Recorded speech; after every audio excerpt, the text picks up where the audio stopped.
what we're seeing from Brendan in interviews, albeit I like calm, I don't think that we should have this red top mentality of sensational outbursts from managers. But I'd also like to see a little bit more than kind of the laissez-faire, it is what it is, I like the owner. Welcome to this week's edition of One to One with Simon Jordan. Don't forget to keep liking and subscribing, and as importantly, keep leaving those questions in the comment section below. But let's get on with this week's show. How bad does it have to get for Gerrard to get the boot?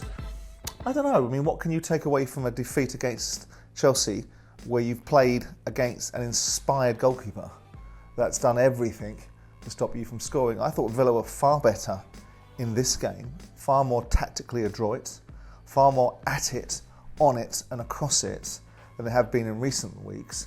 If you want to fire Steven Gerrard, it's because you don't beat Nottingham Forest, not because you don't beat Chelsea. Villa were incredibly unlucky. Of course, the flip side of that argument is a lot of teams will get up against the bigger sides because the bigger sides come to play, come to win, and will subsequently give you more space. I have always maintained that this was a very risky move for Steven Gerrard, an understandable one to some extent, because you build blocks in everything in life, and everything you do, you build blocks on, and each block hopefully takes you further up the direction of travel you want to go, which is upwards and onwards. So it's understandable that he moved from Rangers to Villa, but the progress is nominal. The decision-making process around certain players coming in that on paper look like wonder signings that continue and not working out. But I don't get the sense that he's lost the dressing room. I think there might be an issue with Tyrone Mings, and I'm not a huge admirer of Mings as a player. And again, he gives away the first goal. There's not a lot a manager can do with that. But I think you'll find that if Gerrard doesn't pick up results between now and the commencement of the World Cup, that's when it would be sensible to make educated decisions about changes. They put a lot of stock into Steven Gerrard, and I would suggest that Christian Purslow, who's the chief executive of Aston Villa, who's got a relationship with Gerrard, is one of the reasons why he's there. Not the only reason, but one of the main reasons. So he'll be a little bit loath to have to accept that maybe he's got that wrong. But I think if Gerrard doesn't pick up some decent results in the ensuing 4 or 5 games before the World Cup, then I think you'll find him in a very difficult position. Look, I mean, I like Brendan Rodgers. That's academic to the content of this question and the answer I'm going to give. But I like him as a personality. I think he's a decent football coach. I think he's ridden the wave of evolving. I thought was fortunate to get the Liverpool job. Did okay. Probably should have won the league. In fact, should have won the league with the Suarez, Sterling and Sturridge combination at the time. Rebuilt himself at Celtic. Started well at Leicester, but now seems to be a little bit forlorn. And the pressure is building on him because the team's performance isn't meriting much of an abatement from that pressure. Albeit they smashed Nottingham Forest the other day, he came out and said strange things that were probably out of keeping with how he normally operates in the media, which shows you, despite the demeanour of being very calm and relaxed and whatever's going to happen to me is whatever's going to happen to me, probably shows that it's bubbling under the surface for him. They are disadvantaged by the constant nature of selling some of their best players, but what we're seeing from Brendan Rodgers' team isn't good enough. And I have to say, what we're seeing from Brendan in interviews, albeit I like calm, I don't think that we should have this red top mentality of sensational outbursts from managers. But I'd also like to see a little bit more than kind of the laissez-faire, it is what it is, I like the owner. And he's had a difficult time taking over from his father, and he's been very supportive of me, and he continues to support me until he doesn't. So I think we're reaching the point where it seems like an exercise in futility for both the football club and its supporters and Brendan Rodgers. And it looks like a death by 1,000 cuts because it just seemingly doesn't seem to get much better.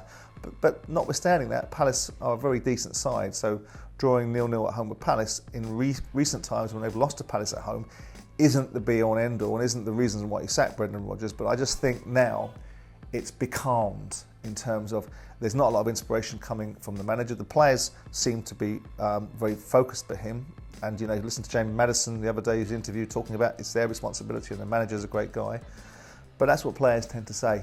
So I don't think it's a case of they can't afford to pay him, because the question is, can you afford not to pay him off if you're not going to progress and find yourself in a relegation battle? Every position that Leicester finish up the league is £2.5 million. So if you've got to pay him £10 million to go, or whatever ridiculous sum it is, and you get 4 league places up the league, then it's paid for itself, isn't it? So I think it's a case of they're looking around, and again, this race to the bottom to say who's going to get sacked, probably all roads lead to November the 18th. If I was involved with Rangers or Celtic, would I be pushing for a Super League that I was unlikely to be invited in? It's a strange question.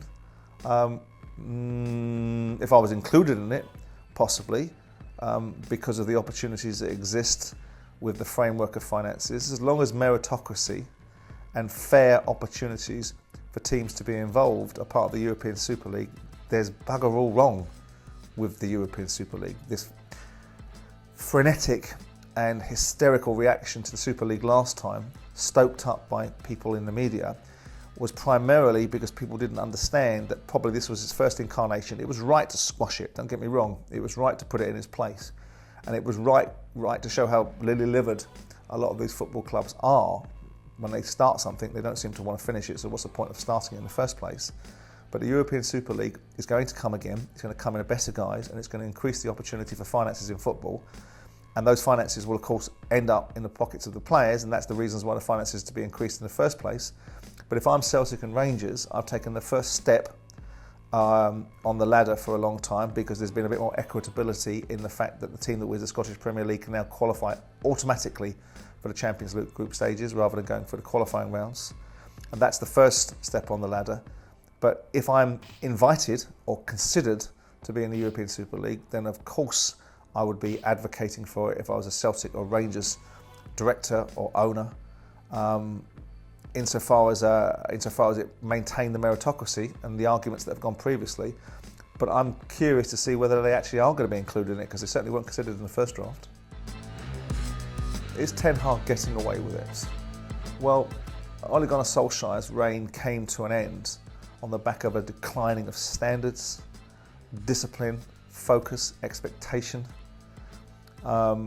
It was a poor reign as far as I was concerned. It flattered to deceive. It enabled people to make ridiculous decisions that didn't seem to have any great thinking behind them, and that is, to me, the appointment of Ole Gunnar Solskjaer and the allowing of a decline, which even allowed a manager at one time, I know we're very guilty of doing this in the media, of saying something and taking it in isolation, but he did turn around and say it's not necessary for Man United to win things, which is a preposterous observation because it's their reason for existing.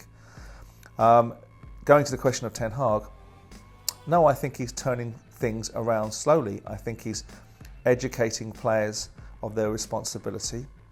They are now 5th or 6th in the league without playing particularly well. They've managed to get through a European tie or a European set of games that ultimately will build some momentum for them, because winning games is winning games and not losing games builds confidence. Newcastle were a good side. It wasn't a great spectacle. They've had to deal with the backdrop of the constant focus around Cristiano Ronaldo, and it seems that Ten Hag's come out doing what he wants to do. And I think he was wearing a nicer suit on Sunday, so that will please me, insofar as people took my comments literally about, I think the presentation is a very important part of how people perceive you, and people took it as me saying that he was a small man in a small suit, so he can't be a good manager. That's not quite the point I was making. But I don't think he's getting away with it. I think he's getting it together, inch by inch, yard by yard. If you're saying, is he getting away with it because he's not bridging the gap between Man City and perhaps Liverpool in their performance yesterday, albeit Liverpool all over the place? No, I think Ten Hag's doing okay. I think he's doing it quietly. I think he's doing it assuredly. And I think he will prove, possibly, people like me might have been wrong about the fact that the job might be too big for him. Either which way, I wouldn't be surprised if the job becomes too big for him. I'm not seeing the evidence of that yet now, irrespective of what I said earlier on. But if it does go the right way, then I wouldn't be surprised either. And that's not me sitting on a fence going all Martin Keown-esque. It's me saying that I think the guy is beginning to grow into the job a little bit like, and it's probably not the greatest analogy or comparison, a bit like Ange Postecoglou did at Celtic. When he first came in there, it began, I thought he was great, and then he didn't look so confident, and then he got his head on. And I think Ten Hag is getting his head on, so I don't think, no, he's not getting away with it. I think he's building something. If Reece James is out, and it looks like he's going to be, because it's difficult to make a case for how he can get fit enough to play in a tournament having played no competitive games for 6 to 8 weeks, because I'm being told, or we're being told, that it will be, if England gets to the quarterfinals, that'll be the earliest he'll be available. There's no blueprint for having him in the squad, is it? I think you pay Kieran Trippier. I think Kieran Trippier at this moment in time is the form guy. I think he's playing for a very confident Newcastle side. I think he's done wonderfully well since he came back from Spain. I made observations about him coming back, his motivations. I stand by them. If Newcastle didn't have the money to either give him a decent contract and a longer contract than he was on, he possibly wouldn't have just seen the vision. But I think he's been outstanding. So I think you don't need to look much further than Kieran Trippier. Right, that's it for this week's edition of One-to-One with Simon Jordan. Don't forget to let me know your views on Steven Gerrard, Ten Hag and his progress, and of course the injury to Reece James. Keep leaving your questions in the comment section below. Keep liking and subscribing, and I look forward to seeing you next week.